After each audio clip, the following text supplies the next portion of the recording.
présente ces images en primeur. C'est franchement original. Vous savez que cette année, on souligne les 100 ans de l'artiste Jean-Paul Riopelle. Il y a plusieurs initiatives qui sont mises en œuvre pour lui rendre hommage et celle-ci est particulièrement originale. Riopelle au grand écran. On a le réalisateur, scénarisateur, celui qui a été le maître finalement dans ce projet-là, Charles Binamé, avec nous aujourd'hui. Merci beaucoup d'avoir accepté l'invitation. Bonjour. Riopelle en cours, expliquez-nous ce que c'est exactement. Qu'est-ce que l'on va vivre en mars prochain? Riopelle en cours, c'est un appel à projet d'anciens étudiants de l'INIS qui ont été invités par la Fondation Riopelle et l'INIS pour réaliser en fait 5 courts-métrages, c'est-à-dire des films d'à peu près 5 minutes, pour rendre compte de ce que veut dire Riopelle pour eux.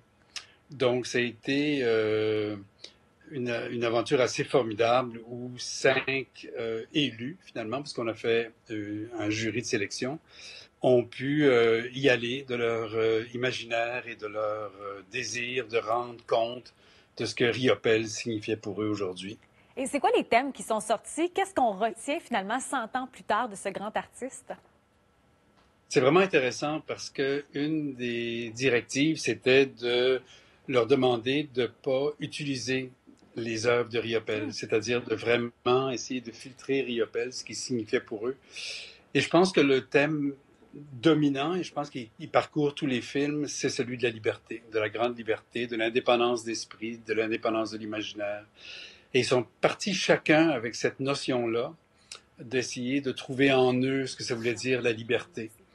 Alors, c'est très différent d'un film à l'autre parce qu'on a affaire à 5 créateurs, en fait, extrêmement différents.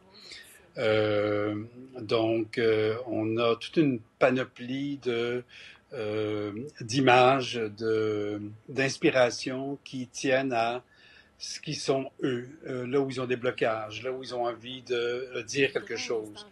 On a une personne trans dans le groupe qui parle de Riopelle comme de quelqu'un qui lui a permis, dans son exploration de Riopelle, lui a permis en tout cas de voir que cette liberté-là lui parle dans son parcours identitaire. On voit entre autres Riopelle non-binaire là, dans une des œuvres en question. Exactement. Donc, il s'agit exactement de ce candidat-là. Et d'autres ont parlé de la fascination qu'ils ont pour l'univers qu'il a décrit, le monde dans lequel il a vécu, les décisions qu'il a prises qui sont complètement les siennes. On voit ici des images de cheveux qui sont maltraités, manipulés, colorés et qui constituent finalement un tableau.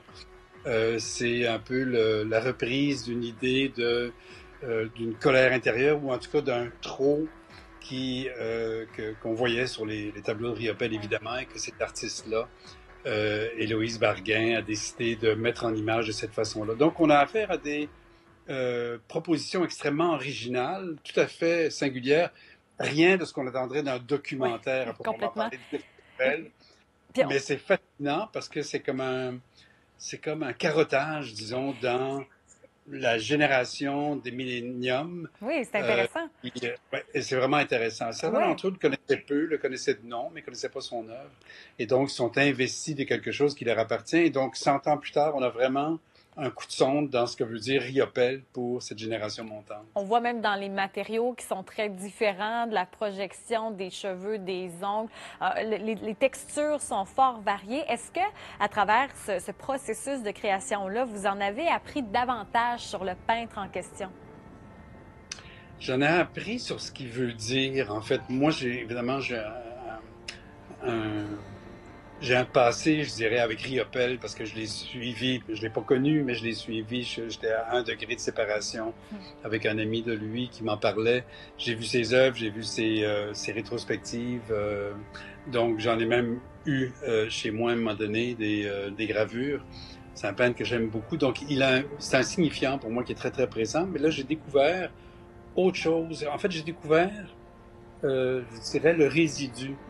Au-delà de la peinture, au-delà de l'art, au-delà d'une forme de création, le résidu, c'est-à-dire cette liberté-là qu'il laisse à cette génération-là. Et ça, c'est vraiment à peu près, on peut dire exceptionnel, hein, Merci. de voir Je dois un lait conclure sortir. sur ça. Je suis désolée, c'est franchement impressionnant. Merci beaucoup. Donc, on pourra voir le film à compter de la mi-mars, les 5 courts-métrages finalement présentés dans le cadre du Festival international du film sur l'art. Il y aura une portion en ligne aussi pour l'ensemble du Québec. Merci beaucoup d'être passé à l'émission.